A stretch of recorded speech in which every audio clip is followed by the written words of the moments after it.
And what is going on, everybody?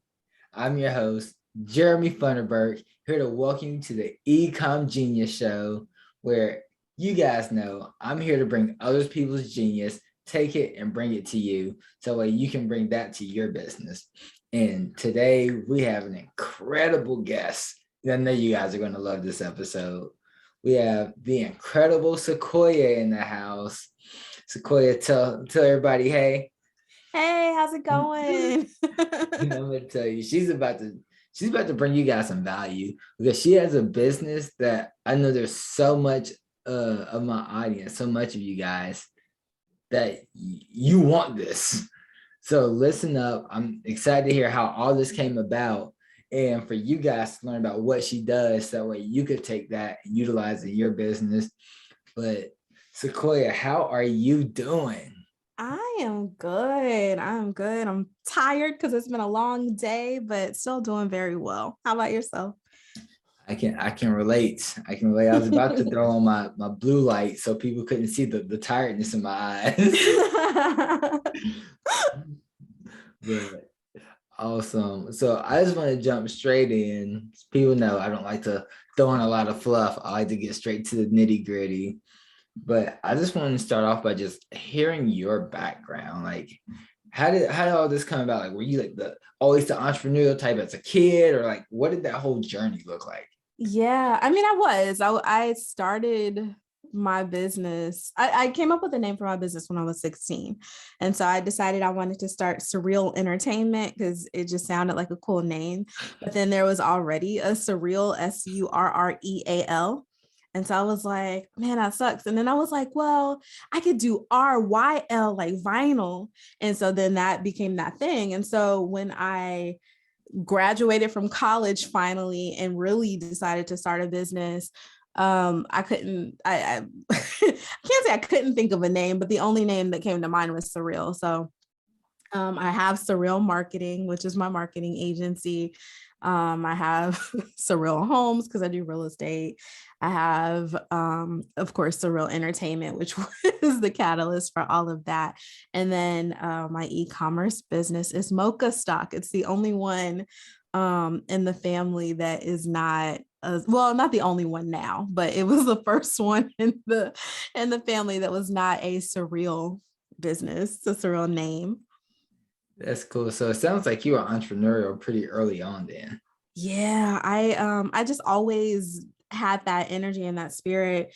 I've always been very independent. I've always been that person that just did a lot of research and kind of wanted to do things on my own. I'm an only child, so that might be a part of it.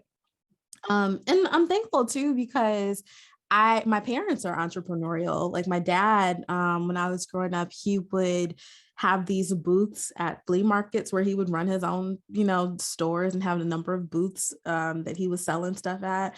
My mom had a consulting business. And so, I just kind of grew up around it. So it was normal to me. I have, aunts that are lawyers. And so they, in addition to working for other people over time, they kind of started having their own law firms and things like that. So it was just kind of, in hindsight, I guess it just came natural because that was what I was around. That's awesome. A little jealous. I wish I came from that entrepreneurial family, like everybody doing it.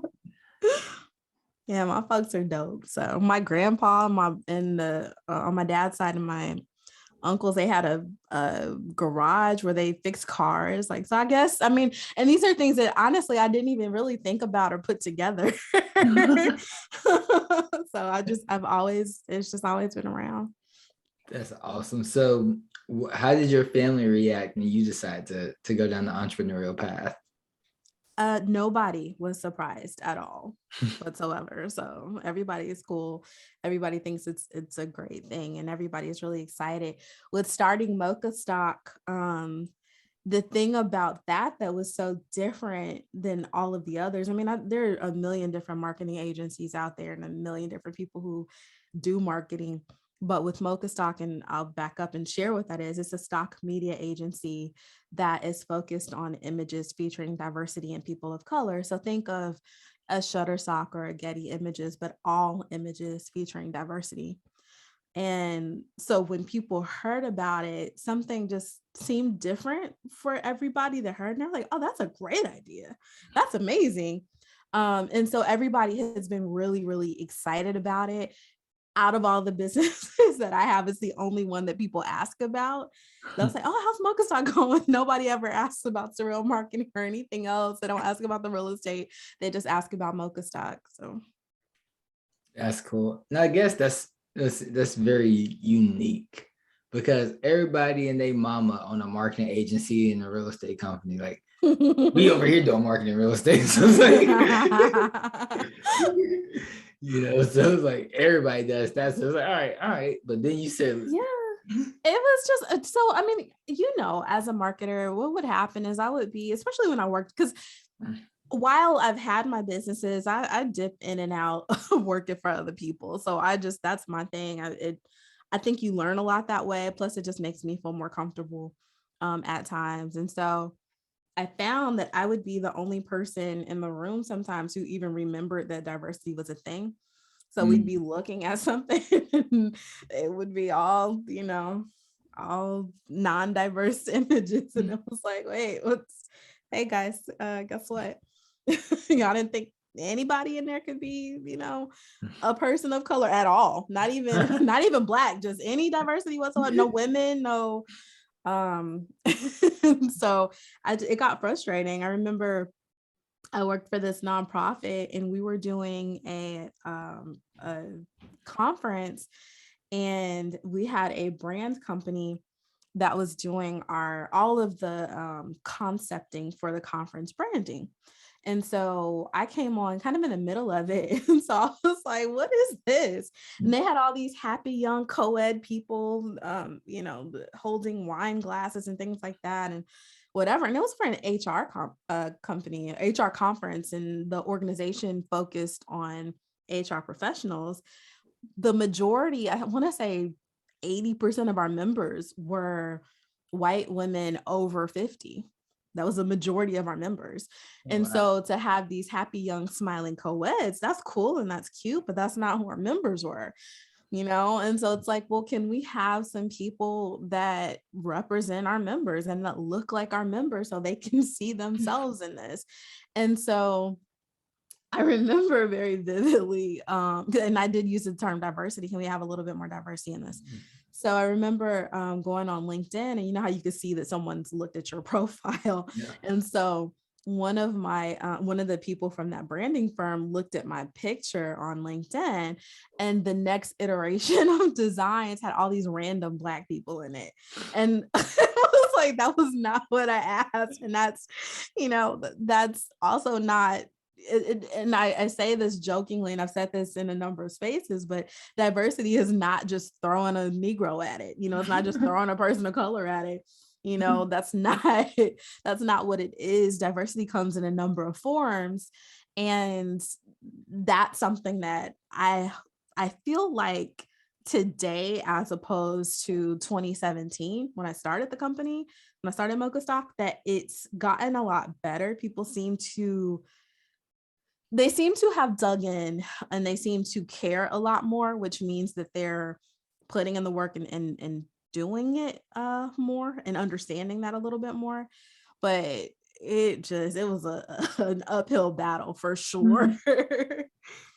That's awesome. Yeah, I could totally see that. That is like how they solve all the problems. Like there needs to be more diverse. All right, put a Black person in there. Exactly.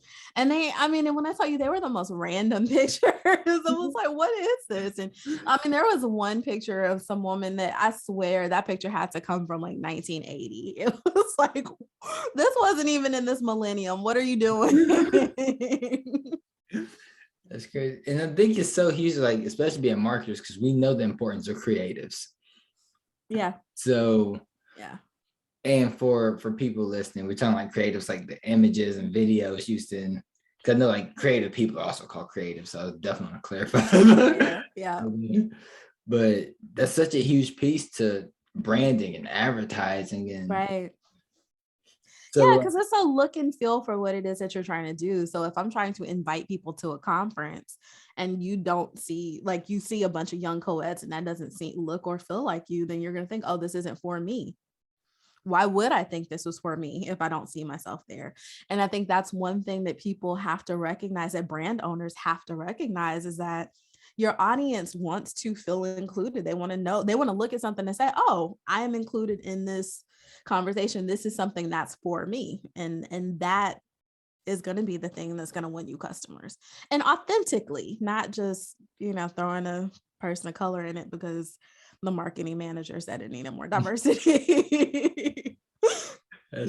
I'm just like visualizing like the whole like having a board meeting. It's like, how do we add more diversity? They sit there and think for like 45 minutes, put a Black person in it. Exactly. That's exactly what happens. I mean, you think about all of the things over the last few years where they've had these faux pas and these situations, like the biggest one I could think of offhand is the H&M, when it was the, coolest little monkey in the jungle. Like who, they literally probably just said, oh, put a child of color in there or whatever. And they didn't even think any further than that. Right. Think like there's so much that goes into being authentic and being mindful of norms and cultural aspects of diversity and all of that stuff. Because if they focused on all of that, if they focused on the cultural aspects, they would have never put a little Black child in a shirt that said the coolest little monkey in the jungle. And to be fair, when I think about it, I don't think that they meant any harm. I honestly don't think that H&M was trying to be racist or, any of that. I just think they weren't sensitive to the cultural aspects of that. And that's also very important when we're having this conversation. Yep, totally agree. And then, yeah, so, all right, so I want to hear like this whole breakdown. What did actually starting Mocha Stock look like? Because I hear the idea behind it, but what did the process of building that up look like? Yeah. So I was working on a website for a client. They had, it was a insurance company, so they sold car insurance. And so I thought, man, this is going to be really cool. Everybody needs insurance, And so I went and I tried to find pictures, and it was just really hard. And I think when people hear that, it sounds absurd because it's like, why couldn't you find diverse pictures? That's crazy. They're out there. But you think about the tone and the texture and the feel and all of that of a campaign. And you think about the fact that when you have a campaign, you have very limited time, right? So you're trying to find these assets, find them very quickly, make sure that they match. You don't really have a lot of time to do a lot of editing. And then that costs extra money because now you have to bring somebody else in on the project to do that. And it increased the cost for you or for your client, neither of which is very good, right? So I was like, oh, this is frustrating. And I was like, I don't have the time for this. I was like, there has to be something out there that just has diverse images. Let me just go look. And at that particular time, I couldn't find anything. And I was like, this is insane that they don't have a repository of just diverse images, just so I can go pick those. And so I was like, you know what? At the end of the day, a Shutterstock or, an iStock photos, it's all just a website. So I'm doing a website. Let me just do this. And that was probably one of the most naive things I'd ever thought. It's not just a website. And it was not something that I could do on my own at all. And I had to hire developers, and it has been a long journey. Not only like a web designer, developer, I had to cloud architects, things like that, to set up the back end and all of that stuff. And it was just it was a lot more involved than I anticipated. It was one of those things where if I had known what was all included in it before I did it, I probably never would have done it. But I'm thankful that I was naive and that I was blissfully ignorant and went full speed ahead at something that I knew very little about. And now it's, what it is. Awesome. I love it. So many things I could pull from that. My favorite thing is you said if you would knew everything that was going to be involved, you probably wouldn't have done it. No, absolutely would not have. So I will say, I know there's people on here listening, yeah, that are just in the baby step of wanting to start their business. Yeah. Don't look at everything involved because I don't care what the business is. Don't. I think that the biggest takeaway from that for me was that this was something that I was very passionate about. It was something that I really wanted to do and something that I felt like by any means necessary. One thing that I didn't mention was so I launched in 2017. Towards the end of 2016, I went to this access to capital event held by this organization called Lendistry, which is one of the largest minority owned lenders in the country. I think it's number 1 or number 2 on the SBA. Oh, wow. And so definitely go look it up because it's a great company, and they help small businesses. And they have this access to capital event, and through the event they have this grant opportunity, and so you could apply for a grant. And you know how it is. You're like, oh, should I do this? Should I even take the time to do this? And I was like, let me just do it. And they had two different grants. One was a smaller grant, one was a larger grant. And so I won the larger grant. Oh, wow. And winning that, it was like, wow, this is great. And what better to do with it than start Mocha Stock? And so, there was that as well. That's awesome. I never win grants, but I probably should. Like, you give me a grant, I don't care how much it is. I don't care if it's $500 or $50,000. I'm gonna spend the whole thing in advertising. Right, exactly. So the thing that's give that boy interesting, money. right? The thing that's interesting now when it comes to advertising is because of everything that's happened. When you're talking about race, or you're talking about, I have a podcast as well that's a part of Mocha Stock, called Diversity Be Like, and I have guests on there. Like I had this senator, for example, and I was like, oh, I'm gonna boost some posts and I'm gonna whatever. I couldn't boost anything for it. I couldn't do anything to promote it because it was talking about politics. Some of the other ones, it talks about race, and so they get rejected and things like that. So it's like you have to be really creative with, with how you even market this stuff. Anything that they feel might be this, that was like the hardest part of running ads. Because you like, have you ever, and because you put you in there, it's like, nope, you're discriminating against somebody, you're calling them out directly. Exactly. So there, and it's gotten, I mean, on one hand, I do understand, and I guess I can appreciate it because, the ultimate goal is to keep us safe and protected from, folks trying to, one, spread misinformation, but also trying to be evil and just not good people. So I get that, but it's like, I need people to know about my stuff and I can't promote it. Yeah, I'm like, hey, look, I'm putting money in here. Exactly. Take my money, Facebook. Come on now. I remember when I first started off advertising on Facebook, and everybody's like, yeah, if you're not spending money, then Facebook don't care about you. I was like, all right, well, I need to go. Like me being brand new, I'm like, all right, well, I need to leave this $5 a day. Now I'm gonna go up to like $20 a day. And then I get to a point like, yeah, we're gonna do $1,000 a week. And everybody else is like, bro, they don't care about you. Like, you're not spending no money. I'm like, what do you mean I'm not spending money? $1,000 a week. Some people's annual salaries, what you know. And then now, like, we have a client that 1 month ad spends $200,000. It's like, all right. And Facebook still don't care about you. Right. Can you imagine? And LinkedIn is the same way. I remember I was doing marketing for that same nonprofit, and LinkedIn was like, if you're not spending $25,000 a quarter, we can't really do anything for you. And so it's like, wait, what? It's a nonprofit. And they're like, yeah, I hear you, but run us our coins. I don't know if it's still the case, but I don't do like any advertising on YouTube. But when I first started, I was like, oh, this is great. And then back when I looked into it, everybody's telling me, like, yeah, you can't even target anybody until you've done 40,000 in ad spend. And I was like, oh, wow. I was like, bro, they really trying to get you.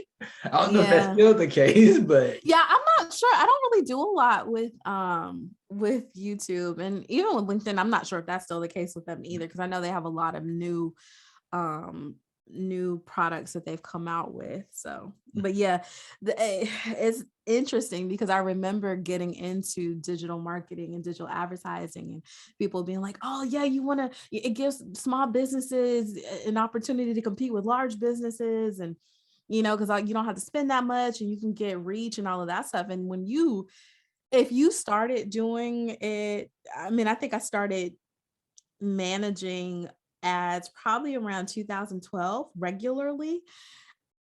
2012 to now, it's a Yeah. completely different ball game. 2012, $100 for the whole month went so far. I mean, I was spending $500 to $700 a month then, and it was like, I had a really good situation and was really bringing in a lot of valuable customers, and actually starting to see where people were coming in the store and converting. So it was a much different situation back then. Now you could spend that and blow through it, and Nothing happened. Which is good because TikTok now is just like what Facebook was back then. And I launched my first TikTok ad. I was like, oh, I got that already. That's like, I've only spent $1.40. There's like cost per click 9 cents. I'm like, yeah. Yeah. And to be fair, I will say that we still do use Facebook and we still do see some decent returns. I'm making fun of it a bit, but I do think that there are some opportunities to be able to make some stuff happen. If you know what you're doing, then if you know what you're doing, yes. You just gotta stay on top of 5 to 9x returns for our clients. Yeah, you just have to know what you're doing and you have to keep up with it because they change things so often. So, all right. So I want to hear, because you mentioned that back when they had it was like as COVID is starting and like everything's shutting down. I want to hear how things were for you, because I know so many people's like, all right, I'm going online, I'm starting the business. Then they had the iOS 14. That whole thing. Now, I mean, email is that I feel so sorry for people who do email specifically and like trying to keep up with metrics around that now that those are so murky now. But let's see. So COVID was January 2020, I had just gotten back from London. I went to go visit, and I decided that every year I was going to go to a different country for the end of the year. That was going to be my thing. I've not gone anywhere since London because, COVID. But when I got back, I had this idea that I was going to start a cleaning company, which is what my cleaning company is. Also not surreal. It's not. It's tea tree cleaning, which is why I was like, oh, it's also not a surreal thing.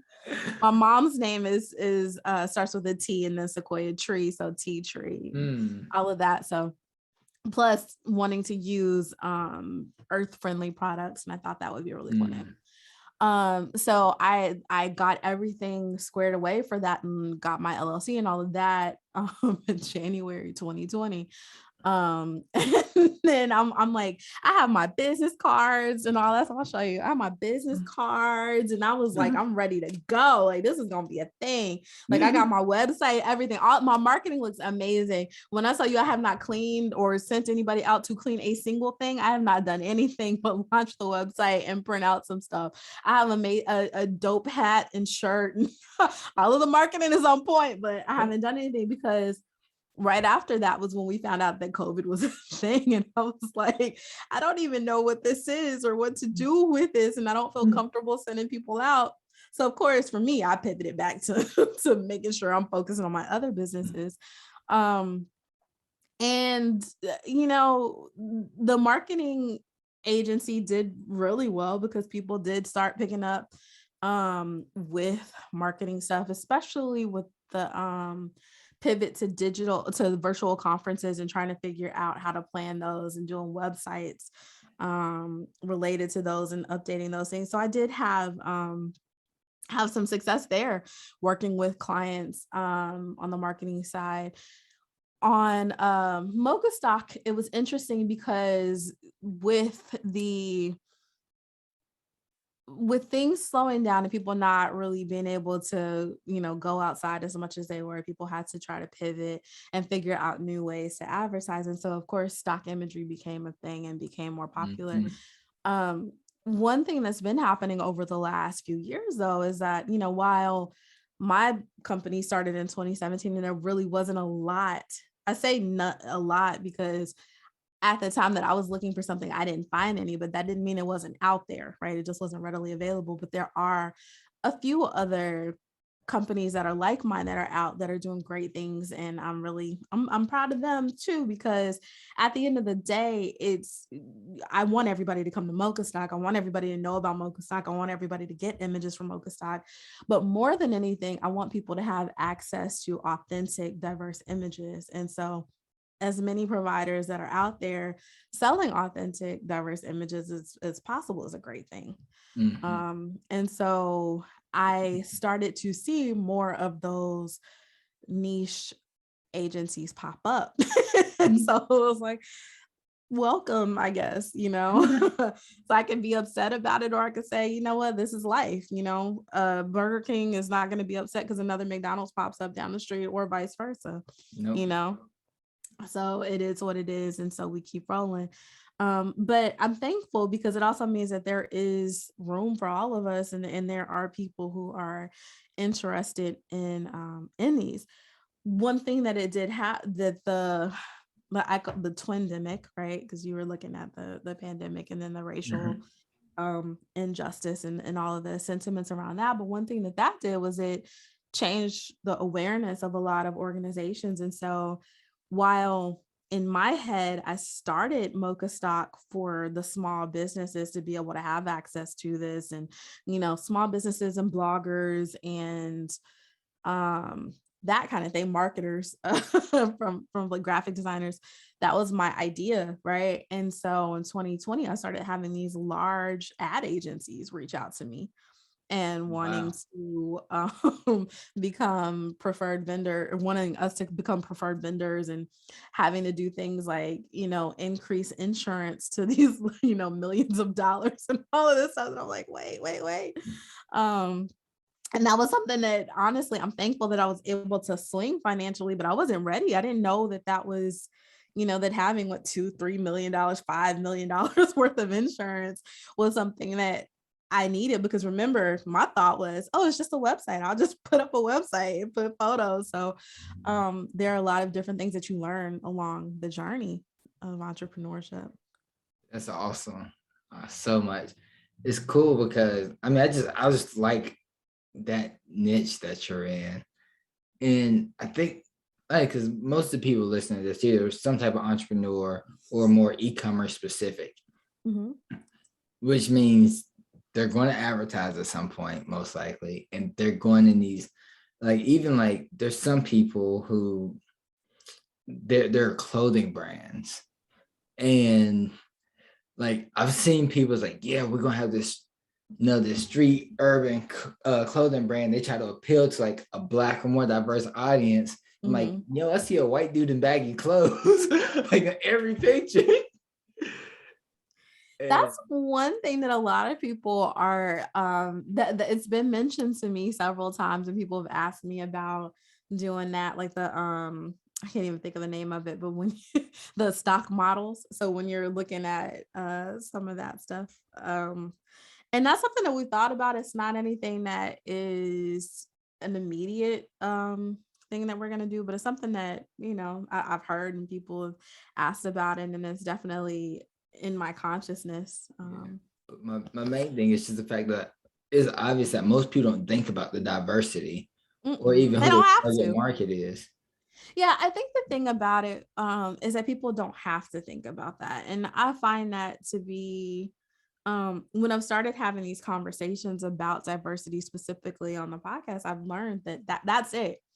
I think a lot of times we, as people who are in these disenfranchised communities, feel like, oh, they're not thinking about us, and they're just racist, or they just did that on purpose, or whatever. The more conversations I have, the more I realize I don't even think it's that. I think they just haven't had to think about it, so they haven't. Like, why do I need? What difference does it make? It's a t-shirt, you know. I'm just gonna put these stock models. I'm not even gonna worry about it, and people will buy it. Mm, And so I get it from both sides now, because there are things, if you think about it, there are a lot of things that happen that are diverse, like you've never thought about, that you just haven't had to, you know. mhm, And I think that's exactly what it is. And I think as long as we all do a better job of trying to be forward thinking, but even when we can't be forward thinking, to take what we hear and take what we learn and listen and do something with it.